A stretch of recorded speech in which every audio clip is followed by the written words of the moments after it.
and I have rising expenses and a payroll to cover. I had some really difficult conversations with my team. I've reduced my expenses as much as I could. So Matt's having a breakdown, which happens about 4 o'clock every day.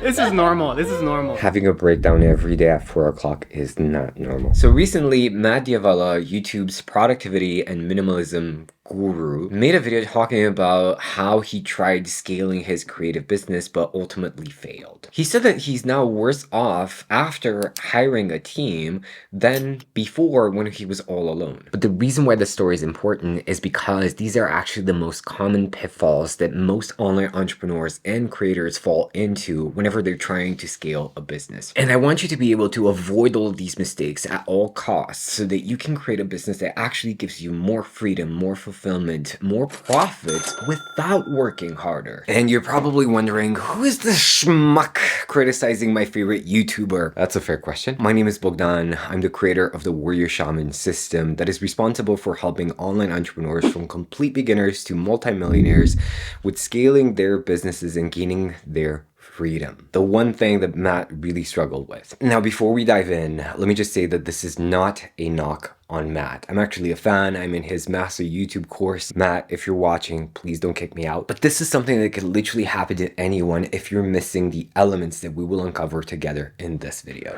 Not following these insights will lead to so much stress. Your health will suffer massively. Just like Matt is mentioning, he was feeling this huge pressure inside of his chest. Of course, right? You're dealing with so much pressure, so much stress, so many things to take care of. Very, very difficult. So Matt decided to do what all successful creators do. And so I did what all successful creators do. Not really. Because in his words, he started his YouTube journey and he actually started scaling his business kind of at the same time as Ali Abdaal. If you don't know, Ali Abdaal is also in the productivity niche. But Ali had a totally different experience when it came to scaling. He actually gained a lot more freedom and he grew his business. It's so nice to work with a team and it's actually way more fun. So why did that happen? What is the main difference between Matt's approach and Ali's approach? Let's explore. I think the biggest problem that I had with outsourcing my work wasn't just that it was hiding my greatest strengths.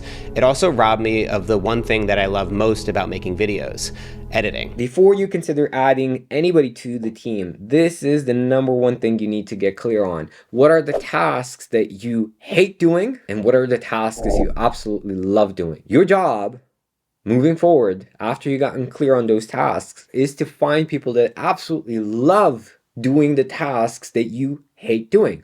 For example, I hate doing outreach. I hate reaching out to people on social media and telling them about my coaching, but my team members love it. That's what you need to do first before you consider anything else. I found out that when you scale your business, a lot of other unintended things scale.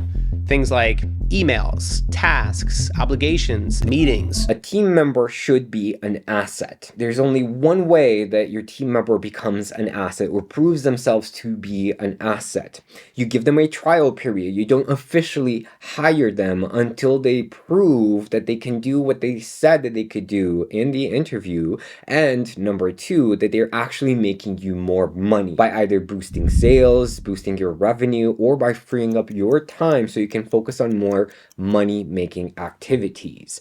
Once that trial period is done and they've proven themselves that they can actually help the business and add profits to the business, that's when you officially hire them. I'll give you an example. I have one setter that is fully salary based and I have two setters that are fully commission based. One of them is moving to a salary this month. Why? Because he proved himself. He made the business money. That's how you do it, right? So give people a trial period, 1 month or 3 months, whatever that is for you, until they are actually making the business money. And guess what? When they've made the business money, you all of a sudden have a budget for their salary. Easy, right? You can throw out the I don't have money to hire team members excuse out the window because it's complete bullshit. I never thought I could turn YouTube into a business. That's the number one problem from my perspective. When you are missing a clear and powerful and exciting vision for your business, you will run into challenges like this, especially if you want to hire a team of high performers that don't need you to hold them by the hand. You need a clear and powerful vision that inspires your team. If people look up to you for guidance, you will always have to babysit them. But if they look up at the vision of the business, they will raise their hands when they feel that you are not getting closer to the vision. They will come up with suggestions for you to reach that big vision faster and with a lot more ease. Having a big, powerful, constructive, concise, clear vision for your business is the number one thing. This is the number one thing I get my clients to do whenever we start working together. But it doesn't end here. I mean, not to speak for Matt, but you start YouTube because you are visualizing that one day your passion will pay the bills. So you don't have a choice but to see it as a business. So you might as well embrace it. I'm not a poet, I'm an entrepreneur. And fall in love with the process of becoming a better and better business owner, not just a freelancer. Because the more you cling on to the creator or freelancer mindset, the harder things will be. You need to elevate to the business owner mindset. We're going to talk more about what that actually means later. Over the period of a couple months, I hired 10 full-time employees and a half a dozen freelancers. This is a huge mistake. Number one, because you're adding so many variables to the business, of course you have no control over them and you're acting like a juggler trying to keep every ball in the air. You want the balls to keep themselves in the air. How do you actually do it? You hire somebody for a position, but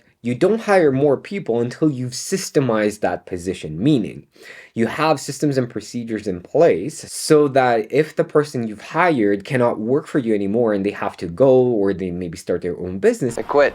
you can put somebody else easily in their place and they would do the job just as well, 80%, 90% as well as the first person until they get to 100% or even they improve their performance. And that's the second point. You don't want to be the one constantly improving the systems for that position. Meaning, let's say you hire an editor, or maybe you're for your online business, you hire a closer. You don't want to be the one constantly improving the sales systems. You want your closer to improve the sales script. You want your editor to improve the way that he's or she is editing the videos and make them faster, right? So you want to delegate that systems improvements to the person who's doing the job because they're the ones doing the job and they understand it much better. Very important. You do that first and then you can add more people to the team. Everybody's obsessed with scaling. It's not that everybody's obsessed with scaling. That's not really what they want. What they want is more freedom. All I'm saying is that there's a pretty sweet sense of freedom when a man has some liquid cash in his pocket. Scaling is just a vehicle towards more freedom if done right. So that's what we're ultimately chasing as entrepreneurs. We're chasing freedom. But to have real financial freedom, real entrepreneurial freedom, you have to gain inner freedom instead. But this is a conversation for another video. Ali figured out a way to enjoy having a team, but I don't think I ever could. That's a limiting belief. That is a clear sign of still having the freelancer mindset of, if I'm not there to work, if I'm not there to teach my team, if I'm not there to make sure that everything's going right, nothing's going to be done well. That kind of thinking holds you back massively. That's the same thinking my dad had when he was exhausted, overwhelmed, and burnt out with his business and he just wanted to sell the business and get a 9-to-5. This is extremely important. You have to start thinking like a true business owner. And your most important job as a business owner is to step back, look at the business, look at the bigger picture,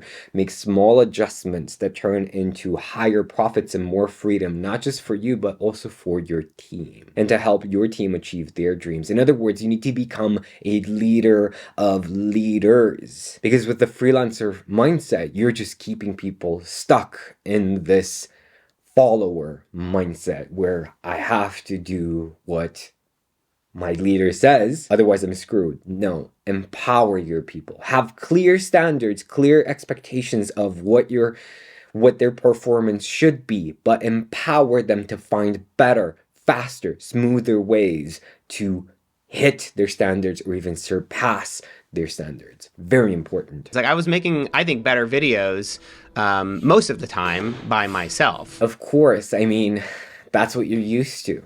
you know that world of doing everything by yourself, but leading a team requires a new skill set. It requires becoming a leader of leaders, thinking in terms of systems and teams. What I'm struggling with now is like, I don't love what I'm doing. Like, I'm bored by the things that I'm making.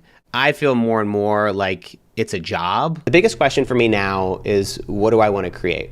What kind of life do I want to build? And the honest answer to that question is, I don't know. Now, this is the sensitive part. And I want to go into this with care and with as much love as I possibly can. I know how you feel. Back when I was teaching martial arts, I worked for 6 years like a maniac to get my martial arts school, to a certain level. I was making more money than ever before. I had instructors teaching in my school. And this feeling of, what now? Is this older? Is this feeling of being lost and having no purpose was just overwhelming. The thing that I thought would give me so much joy, so much freedom, so much happiness was actually the exact opposite. But looking back now at that period of my life, I realized that I was missing one key component, and it's the fact that I was thinking about myself. What do I want to do next? What do I want to create next? What are my goals? And that's part of what makes you extremely miserable if you are in this place. I have friends, who are making 6-7 figures. They feel lost as well. They feel like the business has no meaning and their performance goes down and the business with it. But when you're at that point, the most powerful thing you can do is start thinking about how you can really truly make a difference in the world. Not just share better stories, but actually make an even bigger positive difference in the world. When you start thinking about other people, that's when you start to find your purpose again. I think that's one of the reasons why Mr. Beast is going so hard, right? I think he gets so much fulfillment out of not just making the videos, but also most of his videos are making a difference in people's lives in some way or another. Jason Zook had some very powerful insights that he shared in the video. I absolutely invite you to check them out. What I would add to that is simply, don't just think about what stories you want to share next. Think about what is the actual real difference that you can make in the world. Maybe the reason why that's not a point of focus is because having a big vision in terms of making a difference in the world is one thing, but having the confidence that you actually can do it and you can actually make a positive difference, that's another thing. And maybe that's a bit of what Matt lost in this process. You're always going to feel lost when you don't believe in your dream anymore, but the dream will still be there. You can't avoid it. It's never that you don't know what you want to do. It's almost always that you do know what you want to do know what difference you want to make, but you just don't believe in yourself that you can. Is this making sense? The irony of this story is that Matt owns slowgrowth.com, and this is exactly the reason why scaling his business didn't work for him. But hey, we're human and we all forget to take our own medicine, including myself. And really, one of the biggest blocks that will stop you from successfully growing your business and getting the freedom that you want is having this fear of failure in the back of your head. Think about it. How can you trust